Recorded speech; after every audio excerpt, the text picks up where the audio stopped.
Hey everybody, it's great to see you today. Welcome to Living Power, your online Bible study where we are walking through the Bible in a year. Today is March 25th, and we are studying the life of Joshua and the conquests of the Israelites under his leadership. I love the reading today. Of course, I love all the readings, but today is the story when the sun stood still. And if you had never heard of this story before, it is in the reading today in Joshua chapter 10, 9 and 10, and actually it's in 10, yeah. And, I think scientists have actually corroborated that this was a true story, that this really happened. Of course, I don't have any doubt that it didn't happen, and did some digging today, which I'd like to share with you about what actually could have happened. So we're going to talk a little bit about that. We are studying Joshua, and he is a great example of a military strategist that not only uses cunning and skill, but of course he is very dependent on the Lord. Doesn't take a step without really inquiring of the Lord and finding out what it is God wants him to do. That is a role model for all of us, and that's just one of the many reasons I love studying the life of Joshua. I wonder if you do too.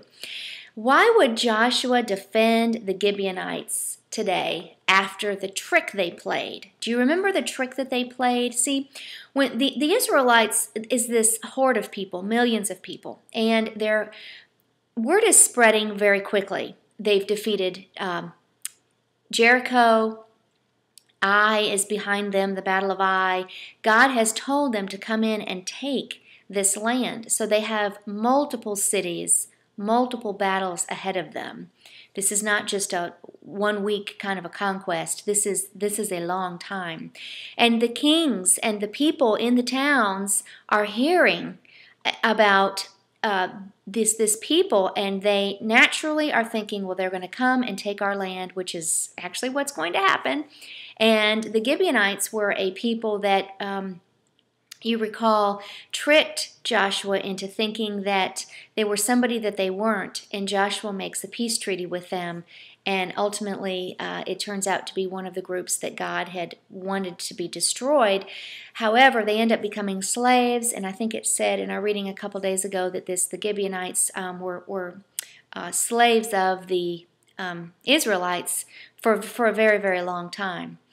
These Gibeonites are the people that Israel is coming in to protect, because they have sent the word to Joshua that these 5 kings have come together from 5 towns and are attacking. And Joshua, in his wisdom, sees that this might be an opportunity if he can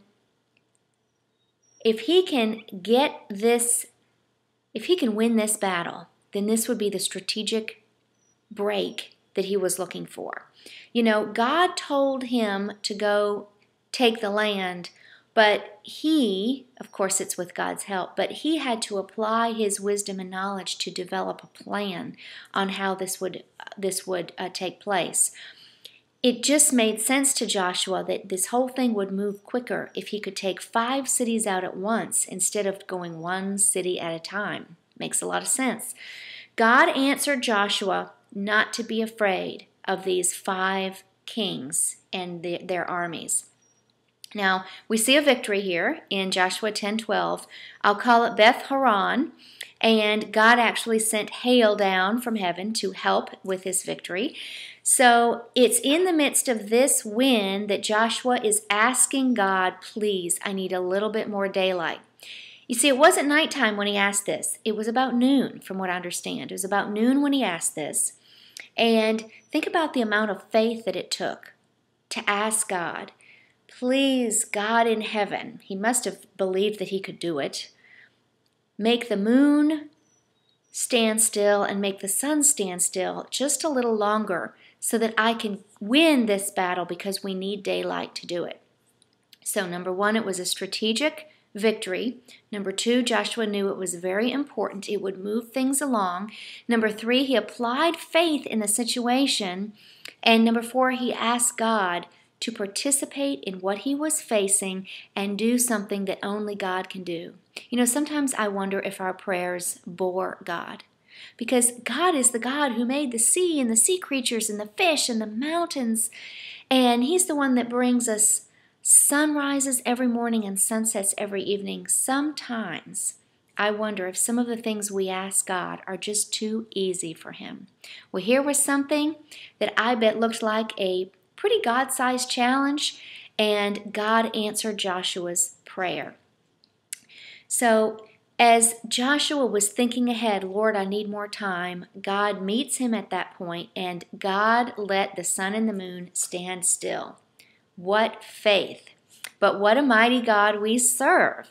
So let's talk about how God could have done this, could have made this happen.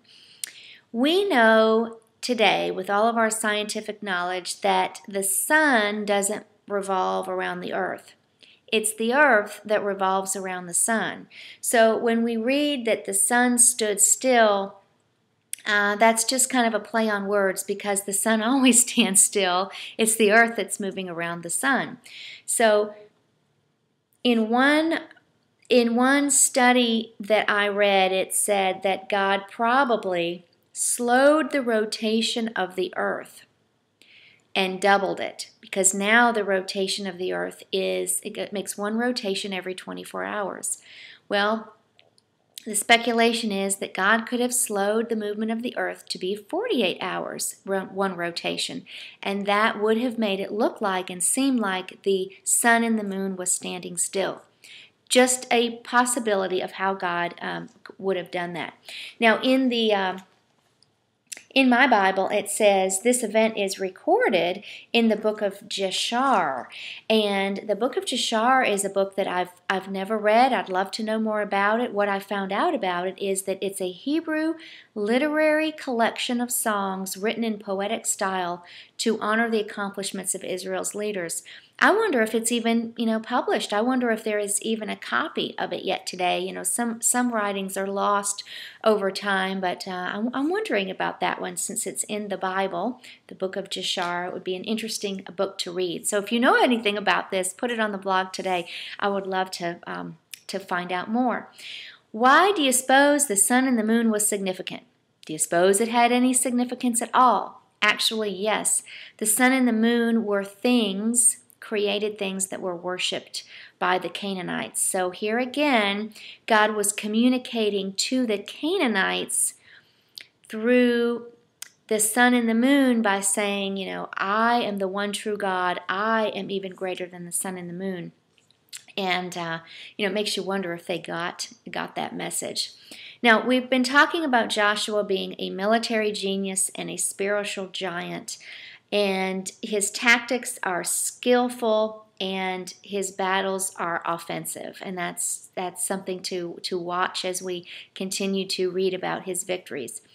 In Joshua 11:4, it says that all the kings, these 5 kings, came out to fight. Their combined armies formed a vast horde. That's what it says in our Bible. Do you know how vast this vast horde really was? Josephus was a historian, and a lot of times scholars look to his writings to fill in the blanks. He has written about this battle, and in his writings he said that there were 300,000 soldiers, and 20,000 chariots with horses that would have been coming against Joshua and his band of men.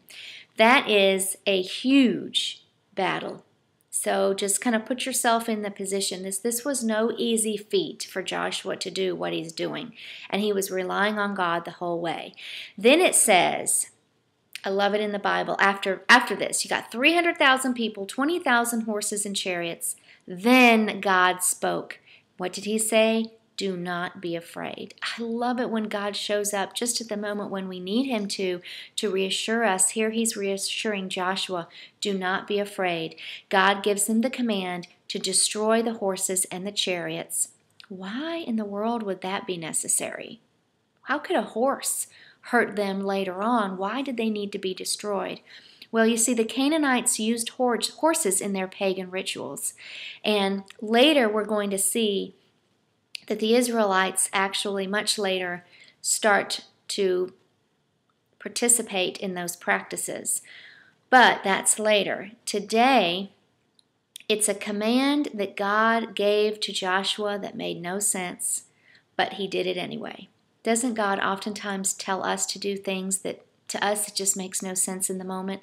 But we have to remember in that time that it's better to trust without seeing than it is to have all of the information and let it make rational sense in our human minds. So many times we won't walk with God if it doesn't make sense to us.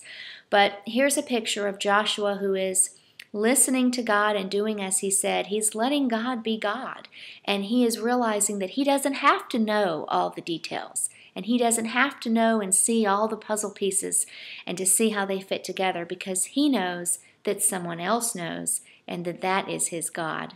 That's the same for you and me. So in Psalm 20 verse 7, I love it how that references not trusting in the horses and the chariots and the things that we can feel and touch in our life, because God is the one that ultimately in whom our trust should reside. So we have a decisive victory here that's been won, and the key to victory was what? Obeying the Lord. And I love how it says in our reading today that Joshua took control of these 5 cities, and he did it just as God had commanded. And that is what we want to try to apply to our life today. Can it be said of your life, can it be said of mine, that we have taken the victory just as God has commanded? That's my prayer for you today, that you would clearly hear his voice and take courage so that you can obey. Well, I hope that this has been a blessing to you. It's been my privilege and honor to Bible study with you today. Until tomorrow.